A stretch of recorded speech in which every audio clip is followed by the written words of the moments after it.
Kozhikode ഗോവിന്ദപുരത്ത് 718 gram MDMA പിടികൂടിയ കേസിൽ ഒരു പ്രതി കൂടി പിടിയിലായി. MDMA എത്തിച്ചു നൽകിയ കടിയങ്ങാട് സ്വദേശി ഷലൂലിനെയാണ് പോലീസ് അറസ്റ്റ് ചെയ്തത്. രാഹുൽ KV ഉണ്ട്. രാഹുൽ, ഇത് വലിയ അളവിലുള്ള 718 ഗ്രാം MDMA ആണ് പിടികൂടിയത്. ഇയാൾക്ക് എവിടെ നിന്ന് കിട്ടി? ഇയാളുടെ ഈ മയക്കുമരുന്ന് കടത്തുമായി ബന്ധപ്പെട്ട വിവരങ്ങൾ, അക്കാര്യങ്ങളിലേക്കൊക്കെ ഇപ്പോൾ അന്വേഷണം എത്തിയിട്ടുണ്ട്. പോലീസ് നൽകുന്ന വിവരങ്ങൾ എന്തെല്ലാമാണ്? രതീഷ്, വലിയ അളവിലുള്ള MDMA വേട്ട തന്നെയായിരുന്നു. ജനുവരി 6-നാണ് ഗോവിന്ദപുരത്തുള്ള ഒരു സ്വകാര്യ ലോഡ്ജിൽ വെച്ച് ഇത്രയധികം ഗ്രാം MDMAയും അതുപോലെ ഒരു പ്രതിയെയും, അതായത് കല്ലാച്ച് മാണിമേൽ സ്വദേശിയായ ഷംസീർ എന്നയാളെ മെഡിക്കൽ കോളേജ് പോലീസും ഡാൻസ് സ്റ്റാഫും ചേർന്ന് പിടികൂടിയത്.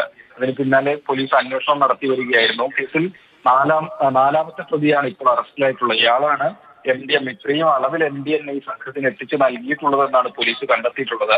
കടിയങ്ങാട് സ്വദേശി ഷലൂലിനെയാണ് മെഡിക്കൽ കോളേജ് പോലീസ് അറസ്റ്റ് ചെയ്തിട്ടുള്ളത്.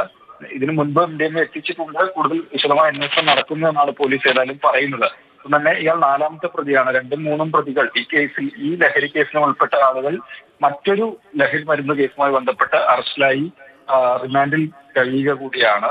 ഏതായാലും ഈ ലോഡ്ജിൽ ഈ വിധത്തിൽ ജനുവരി 6-നുണ്ടായിരുന്ന വേട്ട എന്ന് പറയുന്നത് ലോഡ്ജിലേക്ക് വലിയ അളവിൽ ലഹരി എത്തിച്ചിട്ടുണ്ട് എന്ന വിവരം പോലീസിന് ലഭിക്കുന്നു. തുടർന്ന് വാതിൽ തകർത്ത് ഡാൻസാഫും പോലീസും ചേർന്ന് അകത്ത് കയറിയാണ് അന്ന് ഷംസീറിനെ പിടികൂടിയിട്ടുള്ളത്. കൂടുതൽ കണ്ണികളുണ്ടോ, ആർക്കൊക്കെ കൊടുത്തിട്ടുണ്ട്, സാമ്പത്തിക ഇടപാടുകൾ എന്തൊക്കെയാണ് എന്നടക്കം വിശദമായി തന്നെ പരിശോധിച്ചു വരുന്നു എന്നാണ് നിലവിൽ പോലീസ് പറയുന്നത്. 6 മാസത്തിനിടെ കോഴിക്കോട് ജില്ലയിൽ നടന്ന ഏറ്റവും വലിയ വേട്ട എന്ന രീതിയിൽ ഒരുപാട് വാർത്തയായ ഒരു വിഷയമാണ് ഈ 718 ഗ്രാം MDMA പിടിച്ച ഈ സംഭവം.